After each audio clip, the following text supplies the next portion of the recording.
Hi everybody, welcome back to my YouTube channel. My name is Remy Rex, and for those of you that have never been here before, I'm currently doing a series or a couple of videos on how to fix some of the areas of Marvel Strike Force. I am a firm believer of if you think something isn't good or doesn't work, rather than just yelling at it saying it's trash, you should absolutely think of new ways or ways in which it can be improved. So this has led us on to my how to fix series. So in this video today we're going to be looking at Blitz and Arena. I have put the two together for the two game modes just so that they weren't too short of videos, but do let me know if you have any thoughts, comments, feedbacks or other ideas on how to fix them down below as well. So first of all, we're going to have a look at Blitz. Now I know Blitz has been kind of changing and evolving quite a bit since I've started playing the game. We got Blitz Sim, which has been, you know, a lifesaver for a lot of people, but also can be a bit detrimental to those of us that used to be able to get 100 shards like myself, and now I can't get 100 shards because more people are blitzing because of Blitz Sim. But there we go, I'm not going to complain about Blitz Sim because it is a lot easier and saves a lot of time. And they also changed that when you start Blitz and you first unlock Blitz, it's no longer 30 days in beginner's Blitz bracket, it is up until level 60, which is where you unlock Blitz Sim. So again, that was really great for my baby account. So for those of you that don't know, I did start a second account a couple of months ago to kind of see what it was like and get some new player advice and things like that. So that has also been, you know, a really good change and a real positive change. However, I think we could still fix Blitz a little bit more, and I think we could get rid of kind of all the salt. So we're going to talk about that. So first of all, I've put having a live leaderboard for Blitz. It's crazy that kind of in this game there isn't really, I know there's a live leaderboard for Arena, but we will talk about Arena kind of separately. But it would be really cool if you could go into Blitz and you could have a look and see where you were doing, comparing yourself against everybody else and comparing yourself to the leaderboard to how much you needed to blitz. And it might lower some of the scores because people, if everybody agreed not to blitz, then, you know, the scores wouldn't be that high. So I think a live leaderboard would make it really fun and would also add that competitive edge to Blitz again, you know, making sure, you know, you're blitzing enough should you get in one more run before you go to bed, things like that. Now I do think that we should be split into Blitz shards, a bit like Arena shards.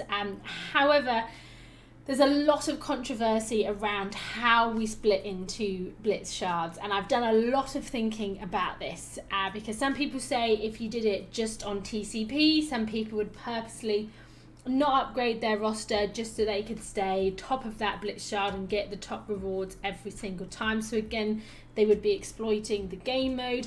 If you did it on days played, that could be unfair on somebody who takes a break or somebody who's a little bit more casual compared to somebody who spends a lot of money in the game.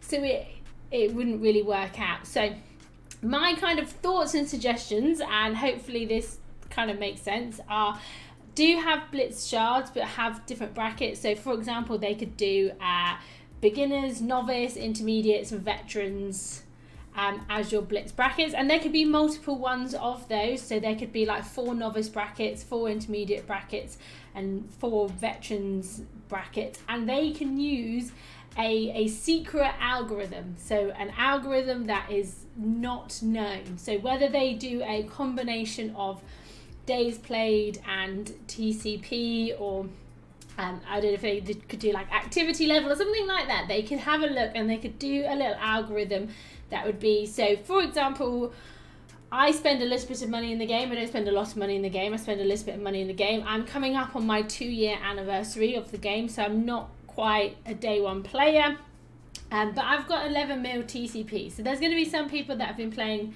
shorter than I have that have a higher TCP, but there'll be other people that are around my TCP. So there's a guy in my alliance, we're in the same Arena shard, we probably have the similar spending habits, we are similar TCPs, we can compete in the same alliance, we do really well, so we could be in the same Blitz shard. So I think there should be an algorithm, but I don't think they should make it known who puts you or how you get in each shard. So they shouldn't make it known. It should be something that is kept, I say secret, but just kept unknown so that players cannot exploit moving up into different shards.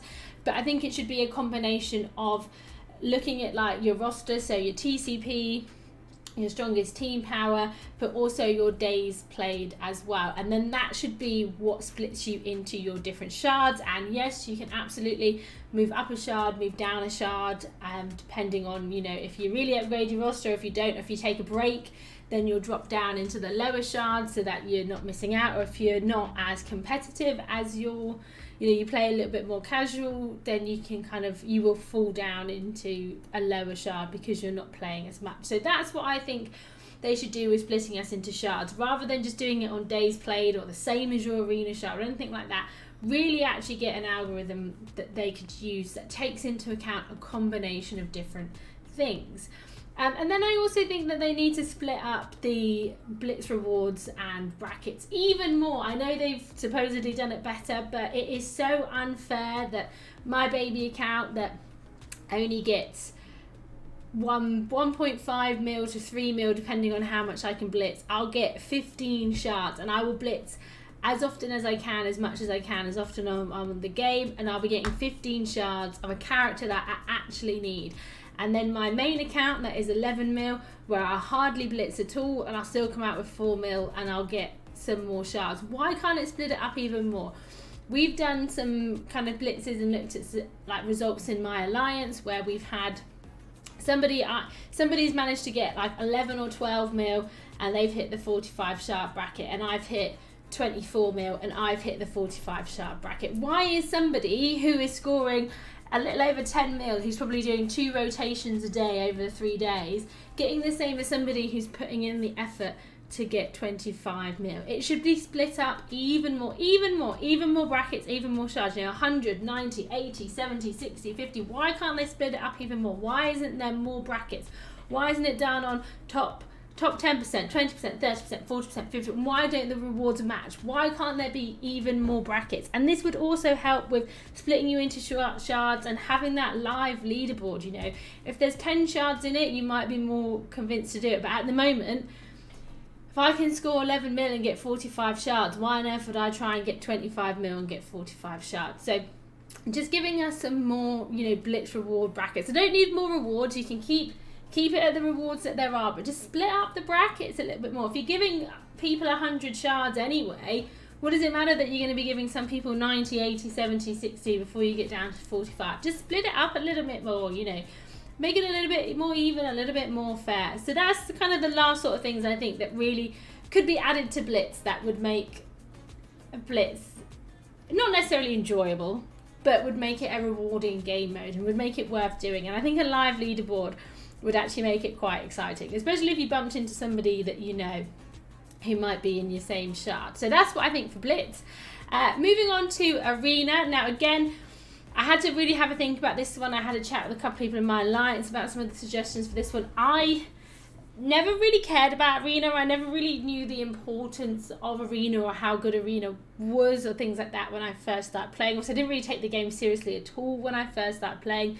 So I was that person that sat with an Asgardian team at number 200 odd for ages and ages, just being like, yeah, this is cool, I've got my Asgards, I can punch up on other Asgards, that's fine.